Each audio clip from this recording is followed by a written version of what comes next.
Universe numbers என்றால் என்ன? Universe நம்பர்ஸ்னா நம்ம கண் முன்னாடி மீண்டும் மீண்டும் தெரியும் எண்கள். கிளாக்ல, பில் நம்பர்ல, போன்ல, வெஹிக்கிள் நம்பர்ல இதெல்லாம் ஆக்சிடென்ட் இல்ல. நம்ம மனநிலைக்கு யூனிவர்ஸ் தரும் ஜென்டில் ரிமைண்டர். ஒன்று ஒன்று ஒன்று. உங்க எண்ணங்கள் சக்தி வாய்ந்த நேரம். நல்லதை மட்டும் நினைங்க. யூனிவர்ஸ் கேக்குது.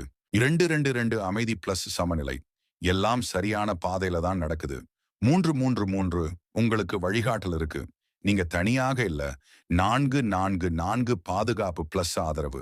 யூனிவர்ஸ் உங்களை பாதுகாக்கிறது. 5 5 5 மாற்றம் வரப்போகுது. பயப்பட வேண்டாம். இது நல்லதுக்கே. 6 6 6 மனதை சமநிலைப்படுத்த நினைவூட்டு. பயம் விடுங்க, நம்பிக்கை வைங்க. 7 7 7 அதிர்ஷ்டமும் அறிவும். நீங்க சரியான பாதையில் இருக்கிறீங்க. 8 8 8 செழிப்பு பிளஸ் வளர்ச்சி. உங்க முயற்சிக்கு பலன் வருது. 9 9 9 ஒரு அத்தியாயம் முடிவு. புதிய ஆரம்பம் தயாராகுது. யூனிவர்ஸ் சத்தமா பேசாது. எண்கள் வழியா மெதுவா சொல்றதுதான்.